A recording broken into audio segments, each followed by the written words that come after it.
नमस्कारम। अभी हम तीन नदी तंत्र के बारे में पढ़ेंगे।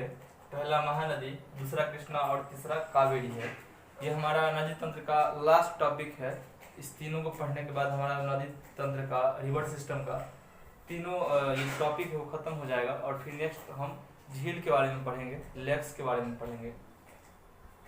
तो आप यहाँ देख सकते हैं, देखिए कि इस मैप पर मैंने तीन लाइनिंग किया है ब्लैक मार्कर से। ये कृष्णा नदी का है, ये महानदी और ये कावेरी का है। कावेरी सबसे दक्षिण में स्थित है। मोटे तौर पे मैं एक बार तीनों के बारे में बोल देता हूँ, फिर बारी बारी से तीनों को डिस्कस करेंगे। महानदी का जो बहाव क्षेत्र है या अपवाह क्षेत्र है वह बहुत कम महाराष्ट्र में है, उससे थोड़ा ज़्यादा छत्तीसगढ़ में है और सबसे ज़्यादा उड़ीसा में है। यदि हम कृष्णा की बात करें तो इस नदी तंत्र का भी, इसका अपवाह क्षेत्र भी ड्रेनेज पैटर्न जो है वह चार राज्यों में जाता है। वह है महाराष्ट्र, कर्नाटक, तेलंगाना और आंध्र प्रदेश। कावेरी की बात करें तो यह भी तीन राज्यों से होते हुए गुजरती है, केरल, कर्नाटक और तमिलनाडु। तो केरल में कावेरी का बस 3% हिस्सा ही स्थित है, बाकी लगभग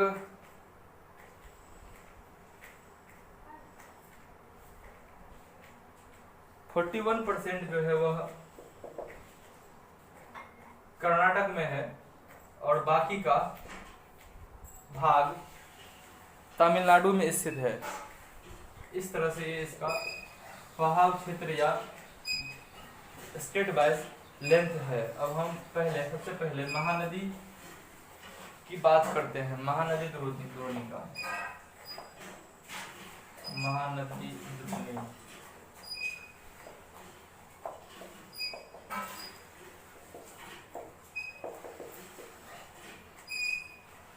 महानदी का उद्गम या ओरिजिन जहाँ से हुआ है वह मध्य प्रदेश और छत्तीसगढ़ के बीच वाले सीमा वाले भाग से हुआ है। मध्य प्रदेश और छत्तीसगढ़ के सीमा वाले भाग से हुआ है।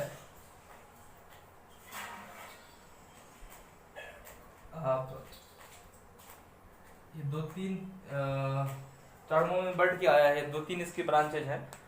मध्य प्रदेश और छत्तीसगढ़ के सीमा वाले भाग से यह निकलते हुए आया है और अमरकंटक की पहाड़ी जो है, उस अमरकंटक पहाड़ी के काफी नजदीक से यह निकला है। उसी पहाड़ी के दक्षिणी हिस्से से यह निकल के आया है। यह उड़ीसा से बहते हुए अरब सागर में अपने पानी को छोड़ देता है। जब इस पर बांध नहीं बनाया गया था, महानदी पर बनाया गया बांध का नाम हीराकुड है। हीराकुड। इस बांध के बनने से पहले इस नदी के द्वारा उड़ीसा में काफी बड़े पैमाने पे या कहने की काफी विध्वंसक बाढ़ लाया जाता था और उस बाढ़ से उड़ीसा में काफी जान माल की हानि होती थी, जिसके कारण इस नदी को उड़ीसा का शोक कहा जाता था। जैसे बिहार का शोक कोसी को कहा जाता है, वैसे ही उड़ीसा का शोक नदी महानदी को कहा जाता था। यदि हम झारखंड की बात करें तो झारखंड की शोक दामोदर नदी को कहा जाता है, क्योंकि ये सब नदी इन सब राज्यों में काफी विध्वंसकारी सिद्ध हुआ है। हालांकि बांध बनने के बाद बाढ़ पे काफी नियंत्रण हुआ है और वह नदी जो पहले विनाशकारी था अब उड़ीसा में काफी विकास का नया स्तर या विकास के नए रूप ला रहे हैं, जिसके कारण उड़ीसा काफी विकसित हुआ है पहले की तुलना में। इसकी कुल लंबाई लगभग 860 किलोमीटर है और इसका अपवाह द्रोणी या बेसिन महाराष्ट्र, छत्तीसगढ़ और उड़ीसा में फैला हुआ है। थोड़ा झारखंड में भी है, क्योंकि जो इसकी सहायक नदियां हैं वह झारखंड से भी आती है। तो ये क्षेत्र जो इसका द्रोणी है वह महाराष्ट्र, छत्तीसगढ़ और झारखंड तथा उड़ीसा में फैला हुआ है। यह उड़ीसा में बड़े से बेसिन का निर्माण करता है। यदि इस क्षेत्र में देखें तो नदियां कई धाराओं में बढ़ सी गई हैं। कई सारे धाराओं में बढ़ गई हैं और वहाँ पे डेल्टा का निर्माण करती है।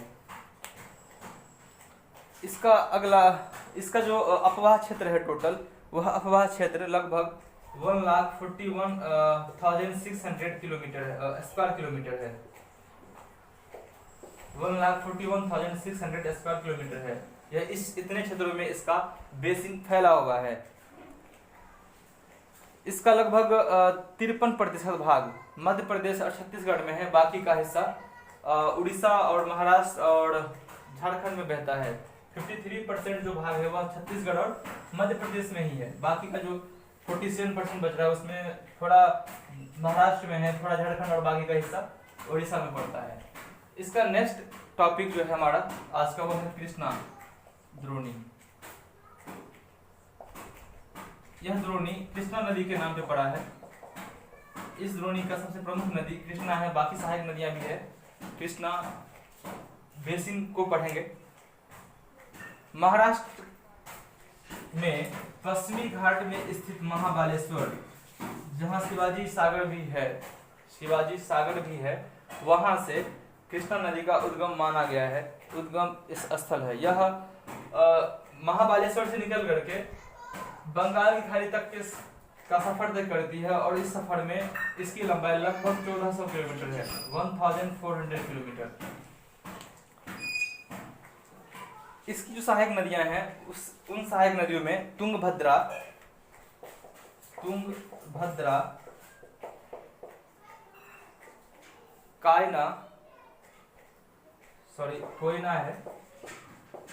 कोयना, घाट प्रभा, मूसी और भीमा है। घाट प्रभा, मूसी और भीमा है। ये कुछ प्रमुख सहायक नदियां हैं जिसमें से तुंगभद्रा सबसे बड़ी सहायक नदियां हैं। ये कृष्णा नदी की कुछ सहायक नदियां हैं जिसमें से तुंगभद्रा जो है वह काफी बड़ी सहायक नदियां हैं। इसका जो अपवाह क्षेत्र है वह महाराष्ट्र, कर्नाटक और आंध्र प्रदेश में फैला हुआ है। आंध्र प्रदेश और तेलंगाना 13 तक एक ही राज्य था, लेकिन अब वह तेलंगाना अलग हो गया है आंध्र प्रदेश से, तो इसलिए हमें 4 राज्यों का नाम लेना पड़ेगा। वो 4 राज्य है महाराष्ट्र, कर्नाटक, तेलंगाना और आंध्र प्रदेश। इन 4 राज्यों से होते हुए कृष्णा नदी जाती है, अपने पानी को अंततः बंगाल की खाड़ी में छोड़ देती है। कृष्णा नदी का जो अपवाह क्षेत्र है वह लगभग अपवाह क्षेत्र 2,58,948 किलोमीटर स्क्वायर है। 2,58,948 स्क्वायर किलोमीटर है। इतने क्षेत्रों में कृष्णा नदी का बेसिन फैला हुआ है। हमारा आज का लास्ट और थर्ड टॉपिक है कावेरी, द कावेरी बेसिन।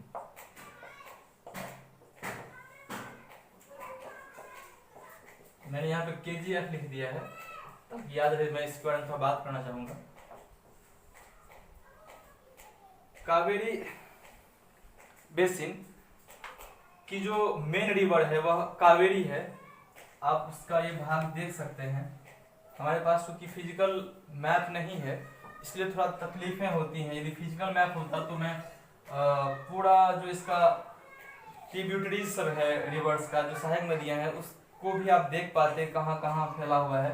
हालांकि यहाँ पॉलिटिकल मैप है इसलिए सड़कें भी आ जाती हैं, रेल लाइनें आ जाती हैं और कई सारे फीचर इसमें दिए गए हैं, तो उसमें बहुत ज़्यादा कन्फ्यूजन आ जाता है कि कहाँ से शुरू कहाँ ख़त्म हुआ है। तो कावेरी नदी पश्चिमी घाट के ब्रह्मगिरी श्रृंखला से निकलती है। पश्चिमी घाट के ब्रह्मगिरी श्रृंखला, यहाँ पे ब्रह्मगिरी की पहाड़ियाँ हैं, इन पहाड़ी से कृष्णा नदी निकलती है। दक्षिण भारत की ये एक ऐसी नदी है जिसमें पानी लगभग साल भर तक रहती है, क्योंकि गर्मी के मौसम में इसके ऊपरी हिस्से में पश्चिमी घाट में होने वाले बारिश से पानी मिलता है और जो निचला हिस्सा है तमिलनाडु का हिस्सा, इस हिस्से में ठंडी के मौसम में इसे पानी मिलता है। ठंडी बोले तो नवंबर दिसंबर के आसपास, अक्टूबर से नवंबर के बीच में इस क्षेत्र में काफी बारिश होती है।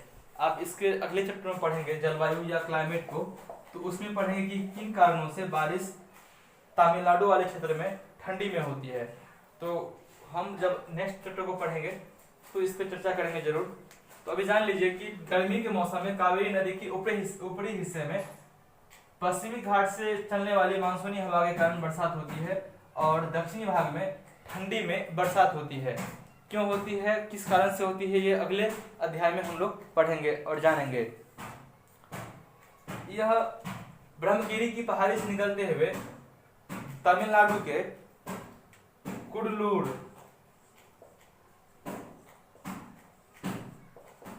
कुडलूर में आकर के कुडलूर के दक्षिण में अपने पानी को बंगाल की खाड़ी में छोड़ देती है। इस पूरे सफर को तय करने में कावेरी को 760 किलोमीटर चलना पड़ता है, 760 किलोमीटर।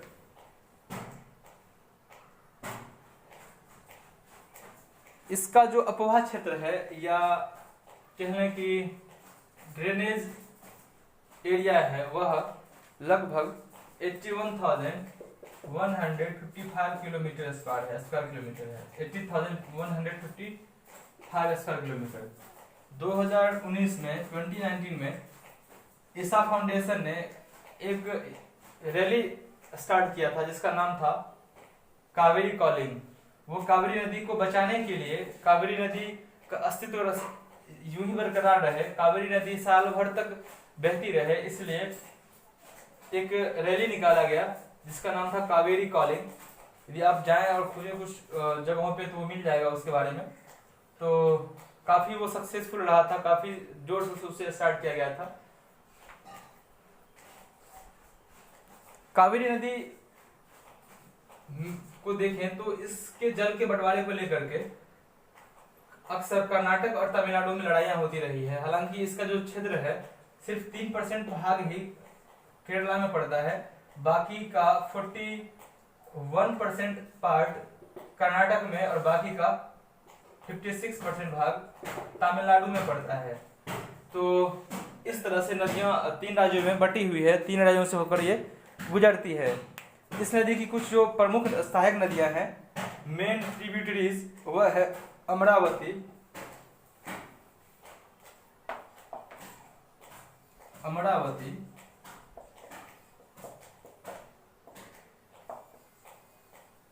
भवानी, हेमावती और काबिनी है। हेमावती और काबिनी ये कुछ प्रमुख सहायक नदियां हैं जो कावेरी को जल मुहैया कराता है, जल देता है। भारत का सबसे बड़ा जलप्रपात जिसका नाम जोग जलप्रपात है। जलप्रपात ऐसा क्षेत्र है या ऐसा जगह है जहां नदी ऊपरी हिस्से से या पठारी या पर्वतीय भूमि से नीचे की ओर आती है। जलप्रपात का एक अच्छा नमूना या उदाहरण आप देख सकते हैं, आसपास तो नहीं मिलेगा लेकिन फिल्मों में देखने के लिए काफी मिलता है। यदि आप बाहुबली सीरीज का पहला पार्ट देखे हो, बाहुबली द बिगिनिंग, तो उसमें जो शिवा होते हैं जलप्रपात पर ही चढ़ने की कोशिश करते हैं, तो वो जो झरना की तरह गिरता है ऊपर से नीचे की ओर, जलप्रपात ही है। तो भारत का सबसे बड़ा जलप्रपात जोग जलप्रपात है, जोग वाटरफॉल है। और इसके बाद दूसरा जलप्रपात कावेरी नदी ही बनाती है जिसका नाम है शिव समुद्रम।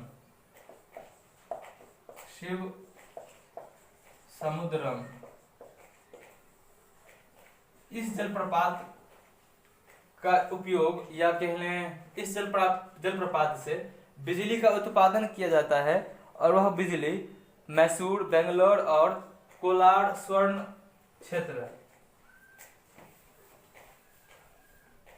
शिव समुद्रम जलप्रपात से उत्पादित बिजली का प्रयोग मैसूर, बेंगलोर और कोलार स्वर्ण क्षेत्र में सप्लाई किया जाता है। कोलार स्वर्ण क्षेत्र को यदि इंग्लिश में कहना पड़े तो हमें कोलार गोल्ड फील्ड कहना पड़ता है, लिखना पड़ता है, और इसे ही शॉर्ट फॉर्म में KGF कहते हैं। यहाँ पे जो मैंने KGF लिखा था उसके बारे में थोड़ा बताना था। एक फिल्म भी आई थी मलयालम फिल्म KGF, तो उसका पूरा नाम कोलार गोल्ड फील्ड है। वह इसी कोलार गोल्ड फील्ड पर बेस्ड है कि किस तरह से वहाँ पे क्राइम या फिर कह लें कि तस्करी होता था या फिर जो भी दिक्कतें थी वहाँ पे, उसके बारे में बताया गया है कोलार गोल्ड फील्ड के बारे में। तो ये KGF इसी कोलार गोल्ड फील्ड पर बनी फिल्म थी। इसके अलावा कुछ छोटी नदियां भी है जो पश्चिम से पूर्व की ओर बहती है, जिसमें झारखंड में बहने वाली दामोदर नदी भी है, जिसे झारखंड का शोक कहा जाता है। शोक, झारखंड का शोक कहा जाता है क्योंकि ये काफी बाढ़ लाता है झारखंड में और भारी तबाही मचाती है। इसके अलावा ब्राह्मणी, वैतरणी और स्वर्ण रेखा भी है जो प्रमुख छोटी नदियां हैं। छोटी नदियों में भी प्रमुख है जो पश्चिम से पूर्व की ओर बहती है, अपने पानी को किसी सहायक नदी के किसी न किसी नदी में छोड़ देती है पानी को, और उसका पानी अंततः बंगाल की खाड़ी में आ जाता है। अब जानते हैं कि पूरे पृथ्वी का जो हिस्सा है उसका सिर्फ और सिर्फ 71% पानी है, बाकी 29% पे ही धरती या अर्थ है, जो भी माउंटेन वगैरह वगैरह है। इसका भी अधिकांश हिस्सा, इस 71% का अधिकांश हिस्सा सेलाइन वाटर है, मीन्स खारा पानी है, और सिर्फ 3% वाटर ही कहने की मीठा पानी है जिसे पी सकते हैं हम, जो हमारे यूज के लिए है, इंसान कंजम्पशन कर सकता है। लेकिन उस 3% का भी लगभग 3/4 भाग जो है, 3/4 पार्ट वह ग्लेशियर के रूप में माउंटेनियन एरिया में या फिर पोलर रीजन में जमा हुआ है। तो बहुत ही कम भाग, 1/4 ही हम लोग कंजम्पशन कर पाते हैं अंडरग्राउंड वाटर और फिर रिवर वगैरह वगैरह से। तो नदी तंत्र और रिवर सिस्टम का जो टॉपिक था वो आज खत्म हो गया है। इसका अगला टॉपिक लेक्स है, झीलें, लेक। इसको हम नेक्स्ट क्लास में पढ़ेंगे। उम्मीद करता हूं कि आज शाम तक उसको भी निपटा ही दूं, और फिर एग्जाम की जो तैयारियां हैं, जो भी डिस्कशन होगा उसको करेंगे ताकि फायदा हो आपको। यहाँ तक में फिर भी कन्फ्यूजन हो तो जरूर बताएं, शेयर करें कि दिक्कतें कहाँ आ रही है। आपका फीडबैक मेरे लिए काफ़ी सीखने वाला होता है, ताकि उस गलतियों को जो मैं गलती कर देता हूँ जाने अनजाने ही, चाहता तो नहीं हूँ लेकिन जाने अनजाने जो गलतियाँ हो जाती हैं उस गलतियों को सुधारूं। फीडबैक देते रहें ताकि आप तक मैं अच्छे तरीके से और सही तरीके से, आसान तरीकों से बात को पहुंचा सकूं। बहुत बहुत धन्यवाद।